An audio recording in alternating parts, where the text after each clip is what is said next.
तो कुल्लू भी एक हिल स्टेट था। तो हमारे लोगों को रोजगार के लिए या तो नेशनल कैपिटल शिमला जाना पड़ता था, या फिर चूंकि ये कुल्लू अंग्रेजों के टाइम पे it was part of Punjab, तो पंजाब की जो राजधानी थी लाहौर थी, तो लाहौर जाना पड़ता था। यहाँ इवन मजदूरी भी नहीं मिलती थी, तो पैसा कमाना बहुत मुश्किल था। तो लोगों की जो ओवरऑल डेवलपमेंट वो बगैर पैसे की तो हो नहीं सकती है। पहाड़ों की जिंदगी इन ऊंचे पहाड़ों की तरह हमेशा मुश्किल रही है।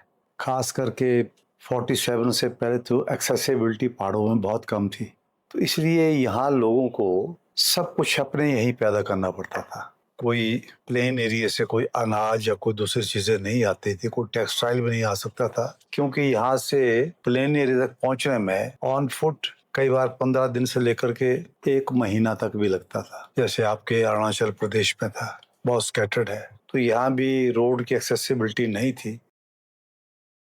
तो यहाँ हमारे यहाँ जितना भी खाने पीने से लेकर के बस्तर पहनने से लेकर के अपने पाँव के जूते या बाकी सब चीजें यहीं पैदा करनी होती थी, ताकि हम बाहर पे डिपेंडेंट न रहे। हमारे यहाँ बल्कि अनाज है, पुराने कोदरा अनाज है जिसको हम यहाँ कोदा बोलते हैं, ये 300 साल तक भी इसमें कीड़ा नहीं लगता है। उस सेल्फ सफिशिएंसी के लिए उस कोदा अनाज को, ये बाकी जो इंडिजिनस यहाँ के जो अनाज था उसको पैदा करके रखते थे। तो वैसे ही हमारी जो गांव की शैली थी, जीवन था, उसमें हमारे पशु हम पालते ताकि उससे खाद और गोबर मिले, और उसके साथ साथ हम जैसे मधुमक्खी है उससे वो परागण का काम करे, पैदावार ज्यादा हो, उससे शहद भी मिलता था। भेड़ें पालते ताकि उनसे ऊन मिले, और हमारे लिए यहाँ कपड़ा जो है वो 12 महीने के लिए यही हम अपना तैयार करें। इस तरह से सो हम जितनी भी यहाँ जरूरत की चीजें थे लगभग सब ये हम अपने पर डिपेंड थे। और पहाड़ों में छोटी छोटी हिल स्टेट्स थी,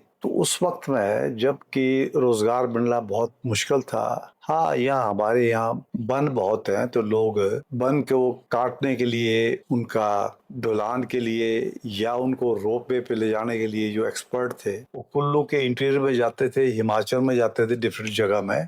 बाकी यहाँ ऐसा कोई रोजगार था नहीं। जो छोटा बिजनेस था जैसे अनाज का है, कोई दालों का है या खाने पीने की चीजों का है, ये व्यापार भी जो यहाँ से दूसरे जो प्लेन के एरिया या वहां से लोग यहाँ के सेटल डाउन होते, क्योंकि उनका वहाँ मार्केट में भी एक्सेस था, यहाँ भी एक्सेस था, तो वो यहाँ के सेटल डाउन में वो बिजनेस, लोकल बिजनेस भी उनके हाथों में था।